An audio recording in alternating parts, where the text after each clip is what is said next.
The wall clock in the living room was silent. Its brass hands, slender and elegant, pointed to 14 minutes past 3, a time that had long since passed. The dark wood of the clock's case seemed to absorb what little light there was in the room, and the glass protecting its face reflected the space in a distorted, hazy way, veiled by a thin layer of dust. The silence that came from it was not one of emptiness, but of weight, filled with the absence of a sound that should have been there. The constant tick-tock, which for years had been the very pulse of the house, had vanished months ago, perhaps even a year. No one remembered exactly when it stopped. Life went on, and the clock became just a decorative object, a motionless memory on the wall. Perhaps this is just one of those quiet stories meant for relaxing, and sometimes that's all we really need. That night, rain was falling outside, a steady, gentle sound tapping against the window panes. Inside, the air was still and warm from the hearth, which crackled every now and then. Seated in an armchair with a book open on my lap, the absence of the clock's sound felt louder than ever. The rhythm of the rain was natural, wild. The clock's rhythm was something else. It was order, constancy, the human measure of time, and its absence created a subtle imbalance, a missing note in the song of the house. It was in that moment, gazing at the frozen hands and the motionless pendulum, that the decision formed. It wasn't an impulse, but a quiet certainty that settled in. It was time to bring that sound back. It was time to fix the clock. The promise of transformation was a simple one. This wasn't about turning back time or any grand feat. It was simply about restoring a small rhythm, about giving the room back its familiar heartbeat. The thought of hearing the pendulum swing and the hands advance with their soft click brought a sense of tranquil purpose. The goal was clear. Before the night was over, that clock would run again. The house would have its mechanical heart again. Rising from the armchair, the book was set aside, its page marked. The first step of the restoration was cleaning. Years of dust had settled not only on the surface, but also in the tiny crevices and carvings of the wood. The task required patience and a delicate touch. In the kitchen, the necessary materials were gathered: a pair of soft cotton cloths, a bowl of warm water with a single drop of neutral soap, and a brush with the softest of bristles, the kind used for watercolor painting, nothing that could be harsh on the old wood. Back at the table, the work began with the wooden case. One of the cloths was lightly dampened in the soapy water and wrung out until it was almost dry. With slow, circular motions, the surface of the clock began to come clean. The dust lifted away, revealing the rich, deep color of the wood beneath. The scent was a blend of old wood, beeswax, and the faint aroma of dust. Each pass of the cloth was a gesture of care, as if tending to something precious. The wood, which had seemed dull, began to take on a soft satin sheen. The carvings, which depicted leaves and small branches, now showed themselves more clearly, their outlines no longer hidden by grime. The soft bristled brush was used to reach the corners and crevices where the cloth could not. The bristles slid into the gaps, removing tiny particles of dust that clung stubbornly. The sound of the brush was nearly inaudible, a whisper against the wood. After the entire case was cleaned with the damp cloth, a second, completely dry and soft cloth was used to polish the surface. The motion was repeated, slow and steady, and the warmth generated by the friction seemed to reawaken the wood, bringing out its natural luster. Next, attention turned to the glass that protected the dial. It was clouded, not just with dust, but with a haze that seemed to have formed on the inside over the years. There were small metal latches on the side of the case that held the glass door in place. With my fingertips, the latches were carefully turned. The little door opened with a low, soft creak. The air that escaped from within had a different scent, a scent of metal, old oil, and paper. With the door open, the dial and hands were accessible. The glass was cleaned first on the inside, then on the outside, with a clean cloth and a bit of glass cleaner. The transparency returned instantly. Now the porcelain dial could be seen without any distortion. The Roman numerals, painted in black, were perfectly crisp. The brass hands, one for the hours and one for the minutes, were also cleaned with a cotton swab, which removed the dark oxidation that coated them. The brass began to gleam again, a warm gold under the lamplight. The small second hand, which sat in a smaller circle at the bottom of the dial, received the same treatment. Every detail, no matter how small, was tended to with the same attention. The clock, now clean on the outside, already looked different. It looked more alive, more present, even though it was still silent. The rain continued to fall, a steady rhythm that contrasted with the stillness of the mechanism that still needed to be awakened. With the exterior clean and bright, it was time to look inside.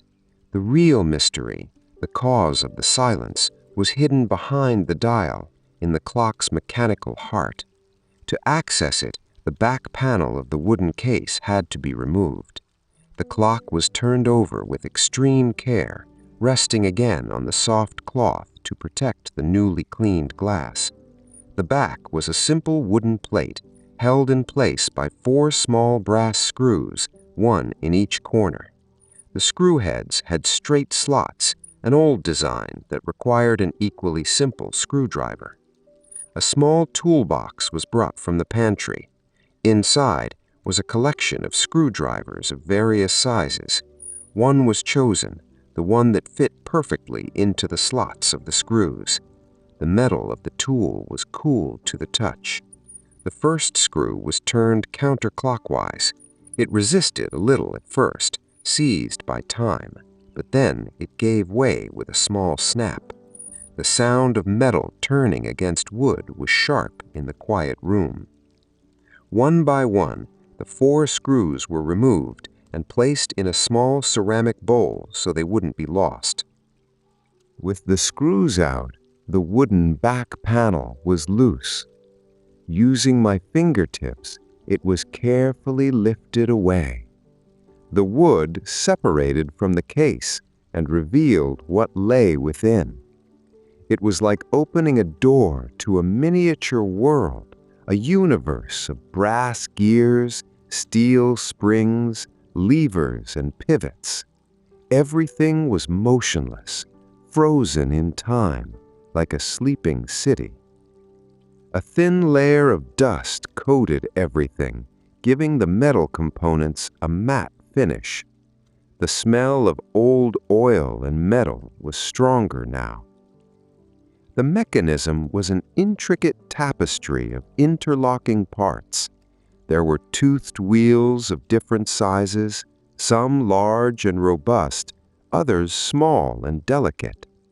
Tightly wound springs held the energy that was meant to move it all. The pendulum, a long rod with a brass disc at its end, hung inert.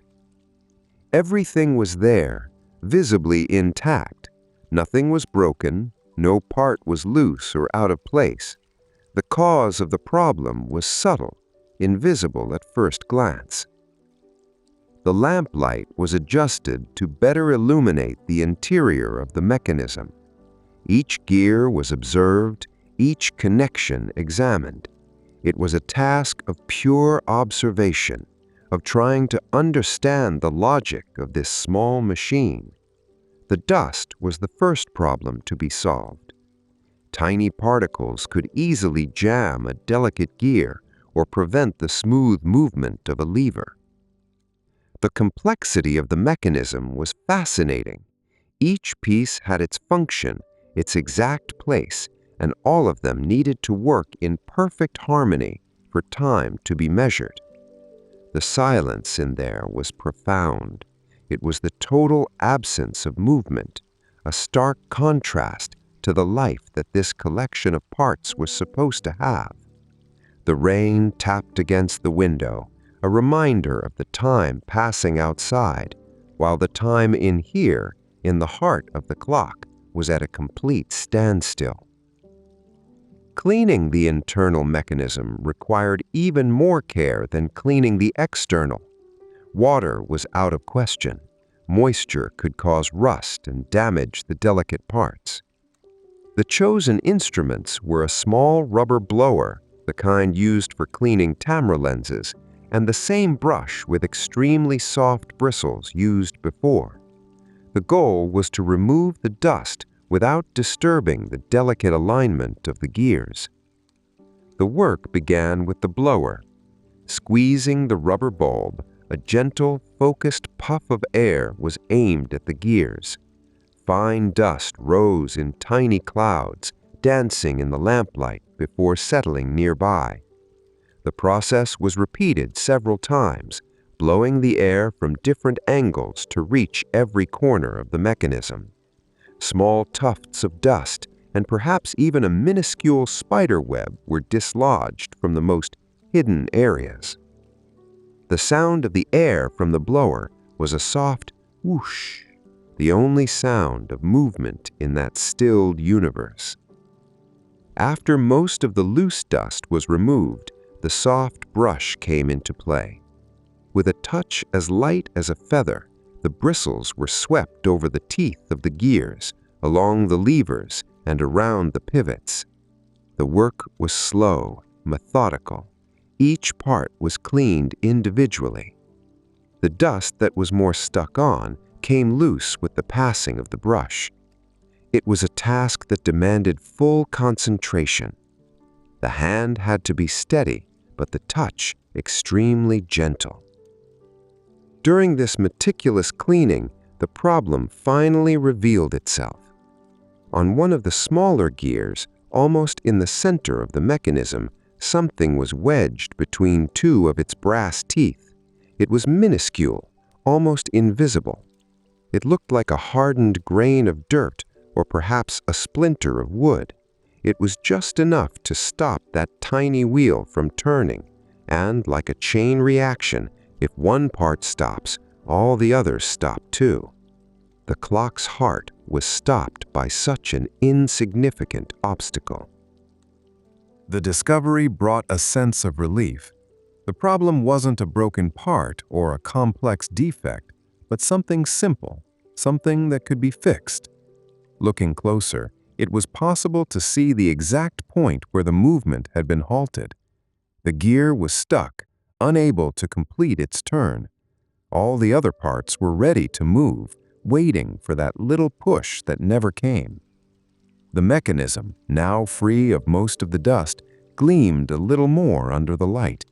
The brass of the gears had a warm, golden hue. The steel of the springs was dark and strong. It was a beautiful machine, a work of craftsmanship that had been silenced by something so small. The rain outside continued its constant song. The sound of the drops on the window seemed to mark time in a natural way, while the clock on the table waited to once again mark time in a way that was mechanical and precise.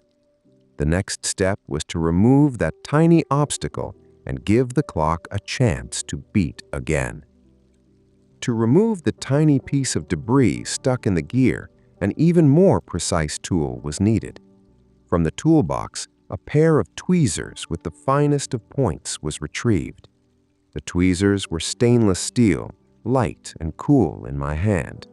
The task required a calm breath and a steady hand.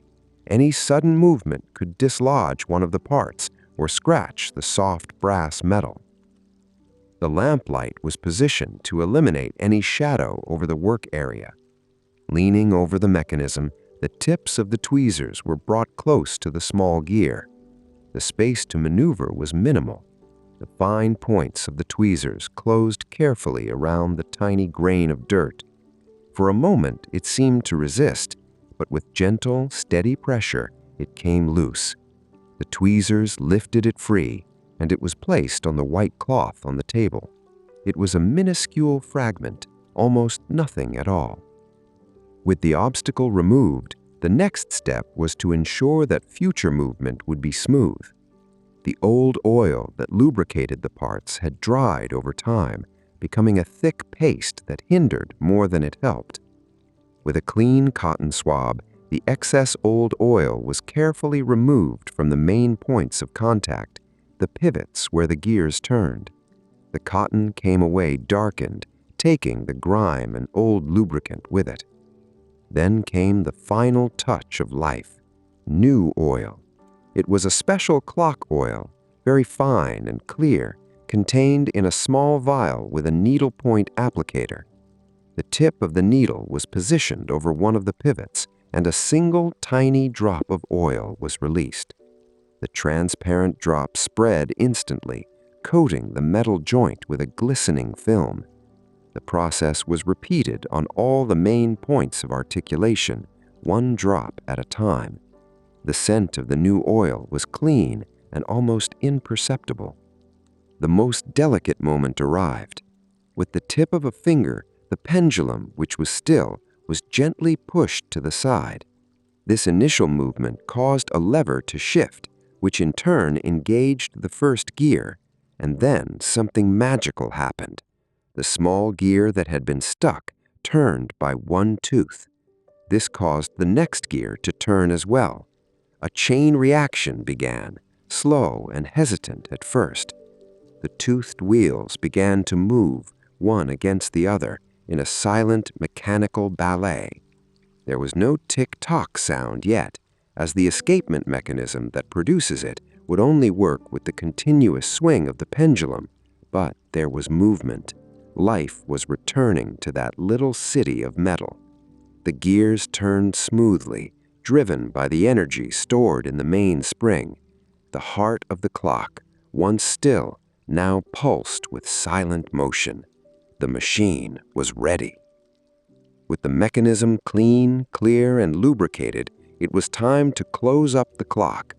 The assembly process would be the exact reverse of the disassembly, a path back to the object's original form. Each step was taken with the same care and attention. The little city of gears continued to move silently, a good sign that everything was working as it should. The wooden back panel was picked up from the table.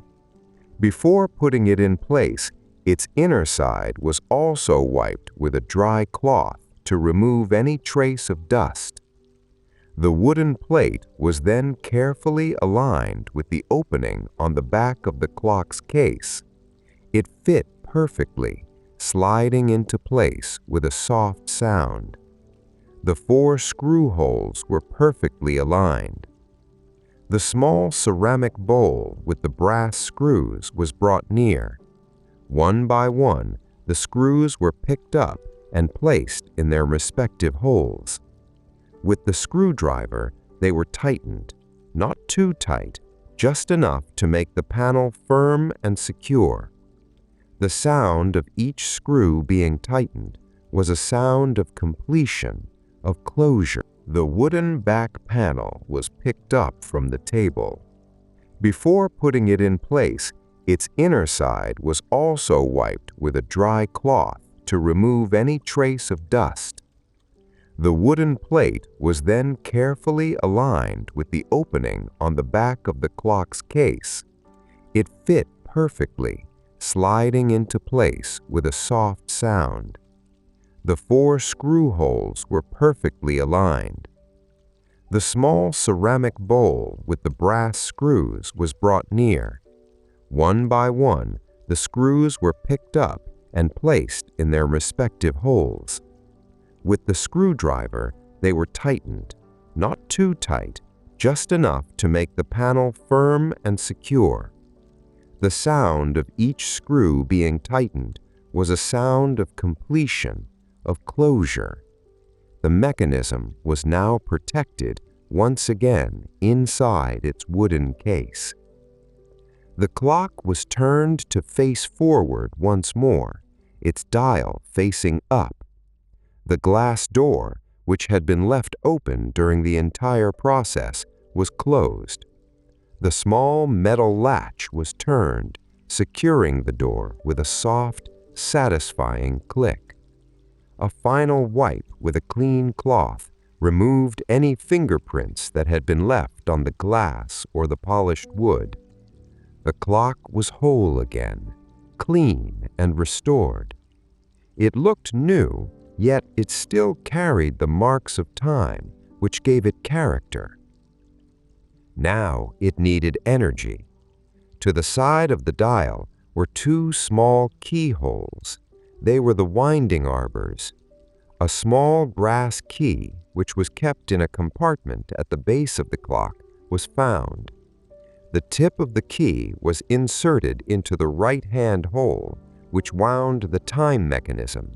Turning the key, I could feel the internal spring tightening, accumulating the potential energy that would move the hands. The sound was a series of rhythmic, satisfying clicks. Next, the key was inserted into the left-hand hole, which wound the chime mechanism, the one that would make it strike on the hour. The second spring was also tensioned. The clock was ready. It was clean, assembled, its mechanism free, and it was wound. But its hands were still, and the pendulum motionless. The final step, the true awakening, would have to happen when it was back in its place on the wall. The rain outside had eased to a light drizzle, and the night was quieter. There was a calm anticipation in the air. The work was almost complete.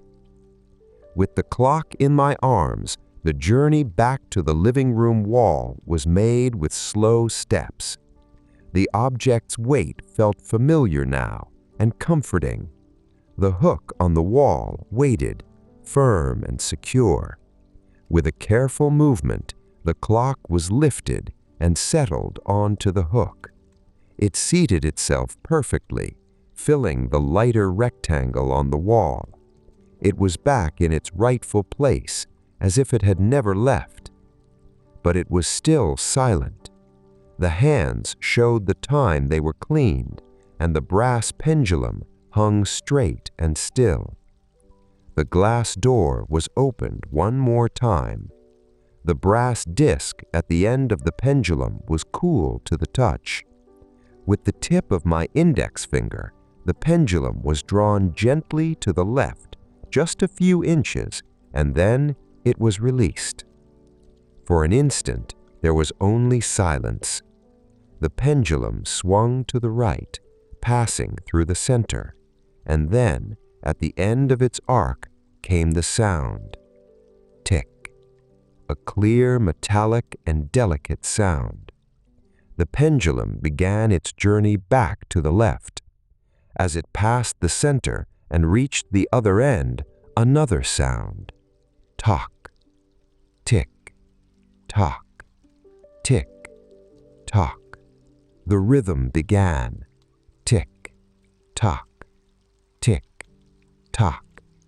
It was a soft sound, but it filled the silence of the room in a way no other sound could.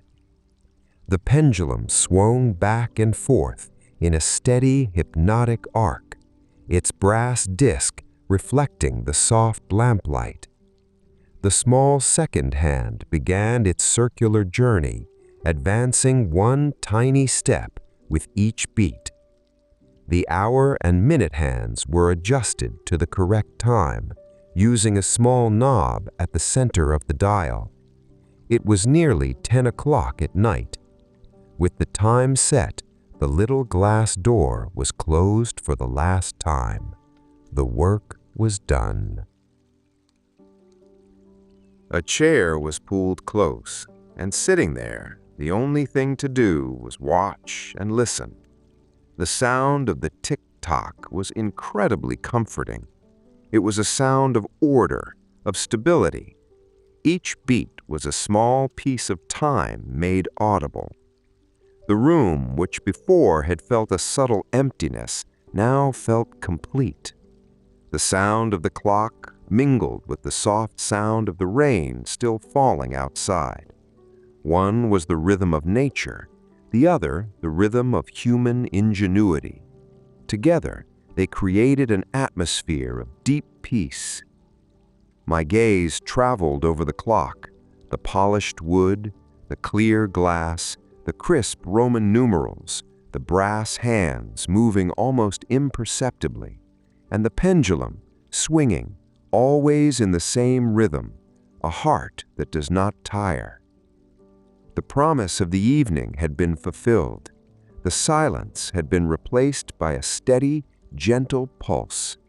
Time in the house was no longer standing still. It was flowing again, measured by each tick and each tock of the old wall clock. The night deepened, marked by the clock's steady rhythm. The hearth no longer crackled, only embers glowed a soft red, giving off a gentle warmth that spread through the room. The rain outside had stopped completely.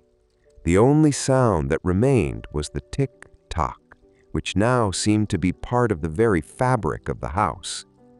There was nothing left to do. The tools had been cleaned and put away. The table was clear. The book remained in the armchair, waiting to be read another time. The night was no longer about doing, but simply about being present in this calm, ordered space. My gaze lingered on the objects in the room, illuminated by the warm lamplight. The shadows were long and soft. The reflection of the lamp on the clock's glass was like a small sun in a night sky. The hands continued their slow, sure advance. The minute hand had already moved visibly since the clock had been hung. A sense of profound stillness filled the space. The clock didn't just measure time, it seemed to create a different kind of time, a calmer, more deliberate time. Each second was acknowledged, honored with a sound. It was a reminder that the passage of time doesn't have to be hurried or anxious. It can just be a steady rhythm, like breathing. The night air drifted in through a crack in the window, carrying the scent of wet earth and rain-washed leaves. It was a fresh, clean smell that mixed with the subtle aroma of wood and wax in the room. The clock continued its work. Tick-tock. The sound became more and more familiar, merging with the silence until it was no longer an interruption, but part of it. It was the pulse of the sleeping house. The task was complete. Order had been restored.